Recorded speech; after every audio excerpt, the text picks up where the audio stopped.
Hi, my name is David Steege, and I bet you're wondering what is the best way to watch a movie these days. I went and saw Top Gun Maverick in a bunch of different formats so I could tell you. I'm actually in Washington in the Cascade Mountains where they shot the ending of Top Gun Maverick. It's crazy to have one of those F-18s fly right above your head. Just super fast, super loud, really amazing. I went to the Boeing IMAX theater at the Seattle Pacific Science Center, and it has a huge screen, 70 feet tall. Now, it's got beautiful colors and quality. It looks great. The theater was remodeled in 2015. However, I personally care a lot about the actual seats of the theater and not just the screen. And those seats were okay, definitely not a premium feel to it.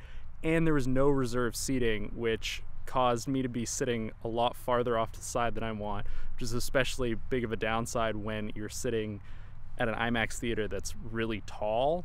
So you really want to be in the center and towards the back. You absolutely do not want to be in the front of an IMAX theater. Now there are LIMAX theaters, as some people call them, which just means they're smaller IMAX theaters, which the ones you usually see in theater chains, you know, that are popping up around all the time instead of standalone theaters like the Boeing or PACCAR theaters in Seattle. These are premium theaters, but the smaller screens are just going to be different than the size of the standalone theaters like the Boeing IMAX theater, which is 70 feet tall. On a side note, Top Gun Maverick is actually not filmed in IMAX, despite what the movie posters and marketing might say.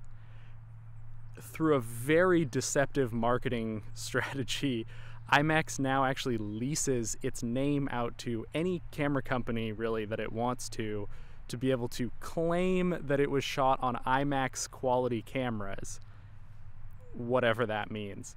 So Top Gun Maverick was actually shot on Sony's Venice Cinema cameras, which are great cameras, and up on that big IMAX screen, it looked great, but just know that it's not shot on IMAX's big 70mm film cameras. Overall, the experience of the IMAX theater, aside from the seats, was great and cost about $21. Now moving on to ScreenX.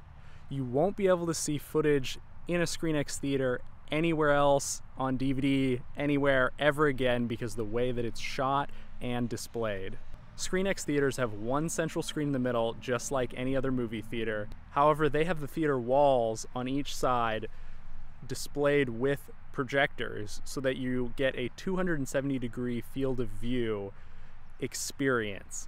In ScreenX's own marketing, it appears as if there's 3 actual movie screens, but in reality it's just the one center screen and 2 walls that have projectors displaying on them. This means that you actually only get full movie theater quality on that center screen and significantly less quality on the side screens, which means you still get a more immersive movie experience than a regular theater.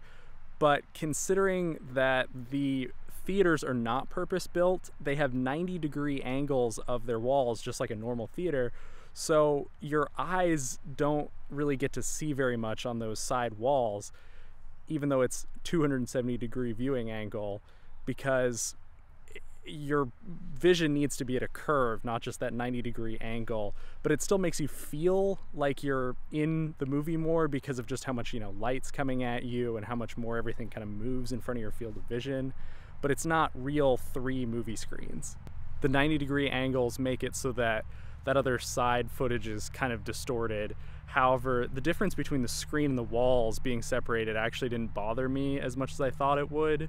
Also, only about half of Top Gun is shown in this sort of ScreenX larger ultra-wide format, and a lot of the talking scenes are just that center screen. And the center screen itself was actually really good quality, so there's definitely no downside to ScreenX, but it's a little bit less impressive than their marketing makes it out to be. For the best ScreenX experience, you definitely want to be sitting at the back of the theater. Honestly, the farthest back row or something like that is where you want to be at, and you do not want to be anywhere else. You want to be dead center at the very back of the theater. If you can't get a seat at somewhere like that point in the theater, just don't bother going. It's really not worth it.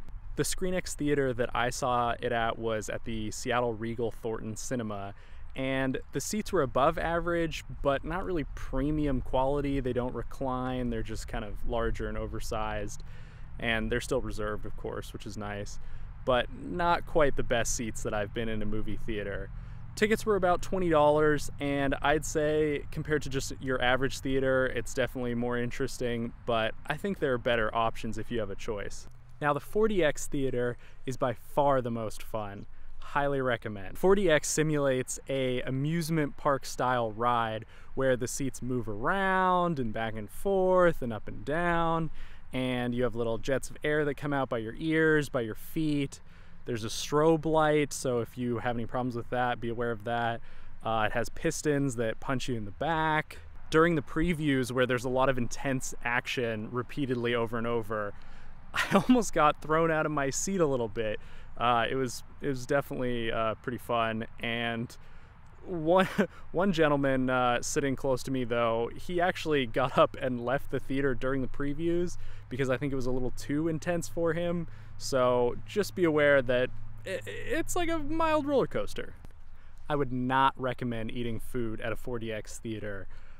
It's gonna spill everywhere. I wouldn't even recommend having a drink or anything with a lid on it. They say you can have a drink with a lid on it, but like, why risk spilling things everywhere? Your seat is just everywhere like that, just back and forth. So don't go for the food, just eat beforehand. Specifically for Top Gun Maverick, those seats were awesome in the aerial dogfighting scenes where you get to move around and get a little bit of a feeling like you're kind of in a fighter jet, you know, actually in the movie. I don't think that's just one of those marketing things that they say. It definitely helps you feel like you're there. However, when the planes go upside down, the seats didn't go upside down. I was a little disappointed at that, but what can you do? The downside to a 4DX theater is that the seats actually physically abuse you. Even on the websites, they're advertised as butt kicker recliners. Now, what that translates to is often when someone gets punched or hit or something like that, the piston in the back of the seat punches you pretty hard, like it throws you forward. I don't know why. No one asked for that. No one wants that. It's really kind of the only big downside of the theater, because you're kind of on edge for the whole movie about like, when is somebody gonna get punched? And like, then you're gonna get punched. So it makes you a little bit paranoid kind of throughout the film. I guess that adds to the experience in a way. It's extra immersive. Not something I'm looking forward to. I think they could definitely have left that out.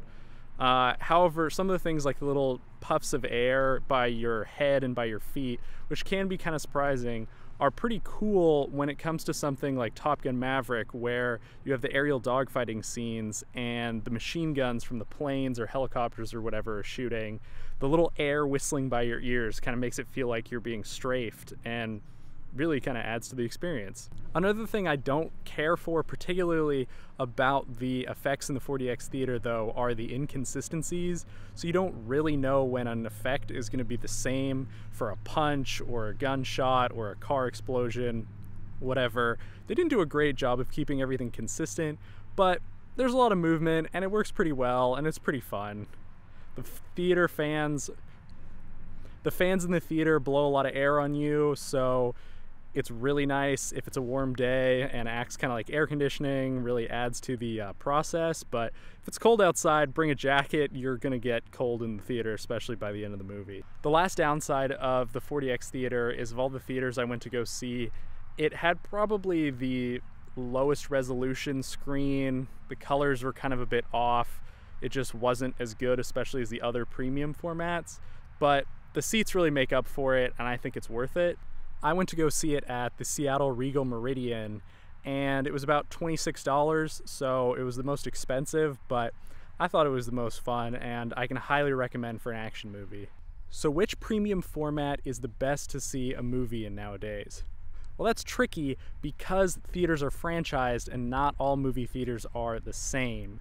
However, the one thing that you can kind of lead to figure out the best theater to go to is actually how new the physical building is.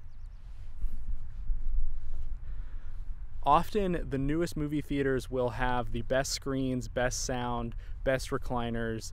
All of it will just be better if the cinema is newer. So whatever movie theater is newest around you, just go see whatever premium format they have, whether that's IMAX, Dolby, RPX, XD, what might have you, just go see it at the newest theater. They usually have those good reserved seats that recline back and have good separation from other people and just give you the best overall quality.